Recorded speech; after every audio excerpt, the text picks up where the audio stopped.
everybody. I am Dr. Moon, and I am glad that you are here with me today. The thing that we're going to talk about is one of the most important aspects as our role as school counselors, and that is being ethical. So, today, what I want to do is talk about ethical standards and how they guide our professional decision making.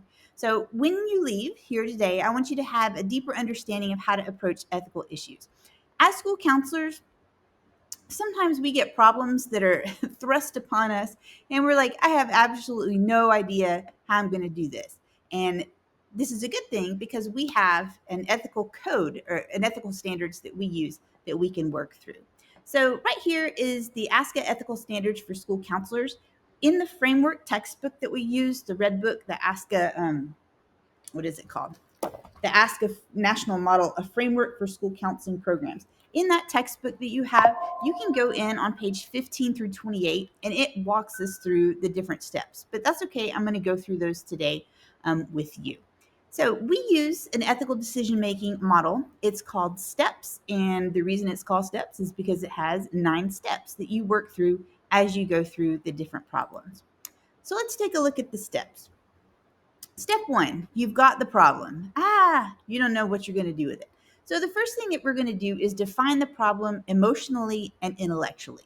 So we're going to think, what are my emotions that come here? Because we always have big emotions about things. But then we also need to say, okay, I feel emotional about this. However, let's look at the facts intellectually and see. So you're taking those two things and you're pulling them apart. The next thing is you're going to look at the ASCA ethical code and see how, if that's going to give you some insight on the problem.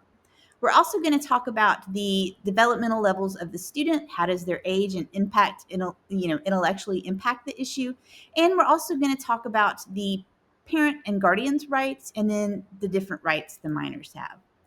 When we're talking about moral principles in counseling, we have 5 of those. These are things that we always want to be sure that we are thinking about as we look at a problem. And the first one is beneficence. And that is, we as counselors are responsible for the welfare of our client. The main thing is we just want to do good. As counselors, we want to do good.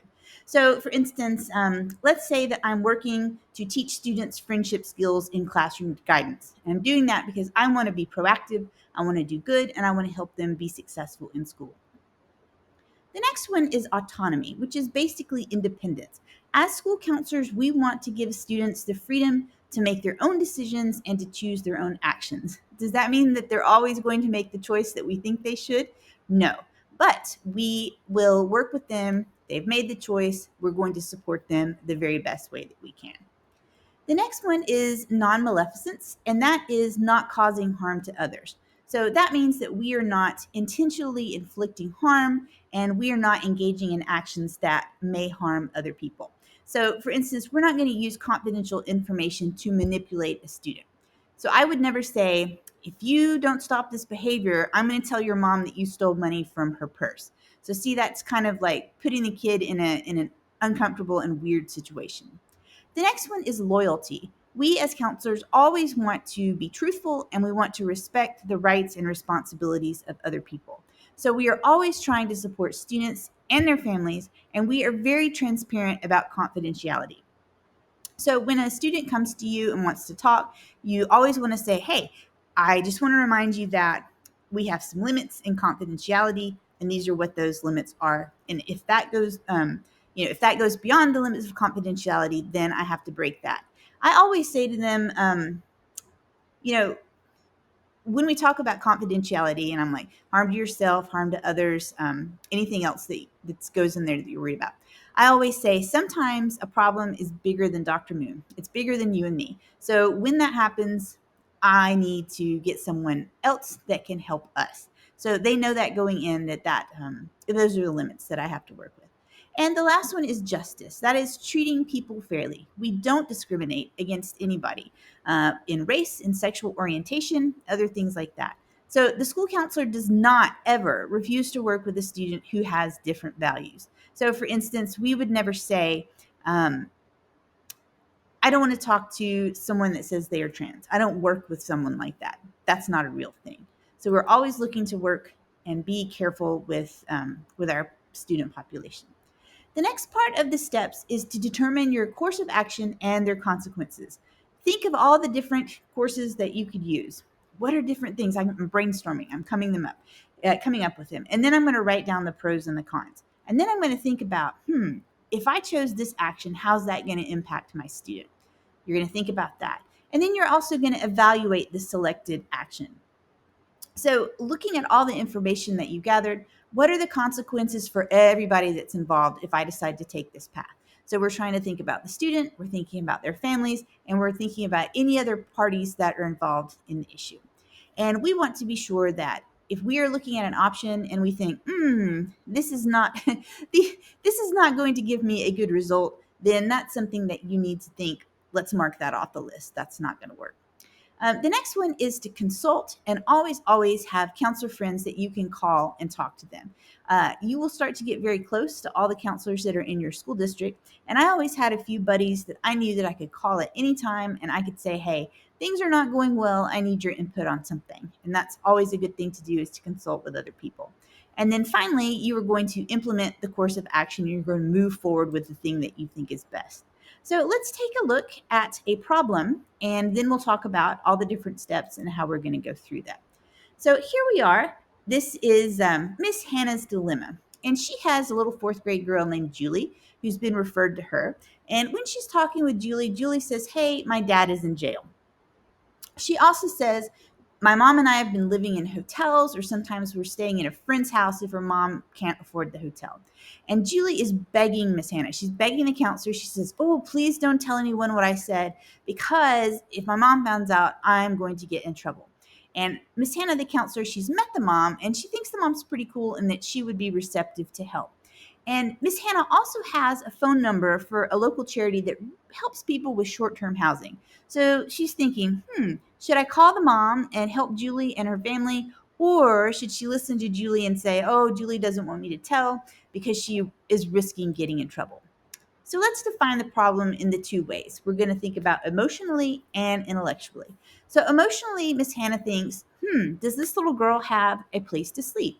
If I get involved and I talk to her mother, is that going to make Julie feel like I'm not trustworthy anymore? And she also is hoping, will the mom be angry with Julie if she's talking about a family secret? The next part is intellectually.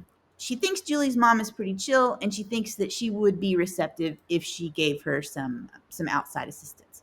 So let's take a look at the ASCA Code of Ethics and see what it says. The one that I picked for this one is A2E, and that is keep confidential information private unless there is a foreseeable harm. It also says if you're not sure about what's going on, be sure to consult with others and ask them to get to weigh in on the problem. And Miss Hannah's like, I wonder if homelessness fits in this category. We're also going to look at the chronological and developmental levels of the student.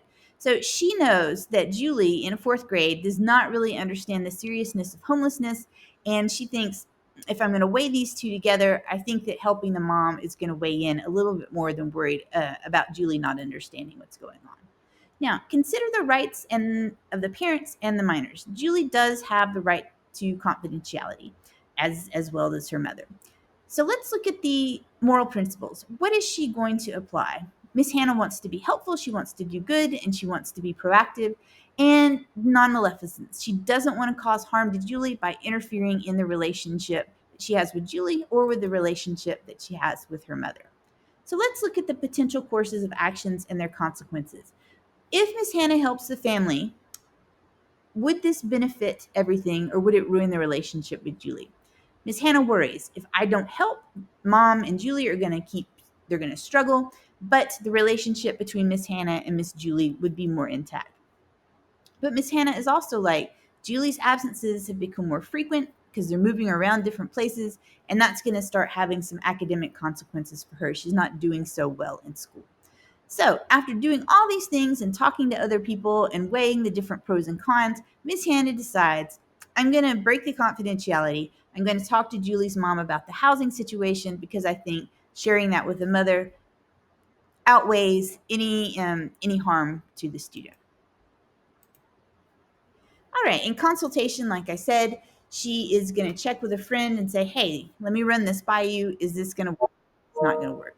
And then at that point, when she's gone through all that, she's going to say, okay, she's going to meet with Julie. She's going to say, Julie, I really listened to your dilemma. And I think that what I need to do is help you guys out with some housing aid. So I am going to chat with your mom, and I would like for you to be here when I do that so we can all talk together on speakerphone, or mom can come in. We can talk about the resources and how that's going to help everybody out. I always like to give student as much autonomy as possible when I'm talking to a parent so that they will understand everything that's going on and they won't feel like the school counselor is being shady and not sharing stuff with her. I got the Solutions to Ethical Problems in Schools. This is something that you can Google by Rhonda Williams, and it'll pull up this ethical decision-making model, and it'll explain it to you step by step. So I think I have put that in the class for you so that you can pull it up in the documents, but I just wanted to let you know that you can go there if you're looking for the model to do that. All right. I hope that that helps. I'm Dr. Poppy Moon, and you can email me with any questions at moon@ulm.edu. So happy solving ethical problems.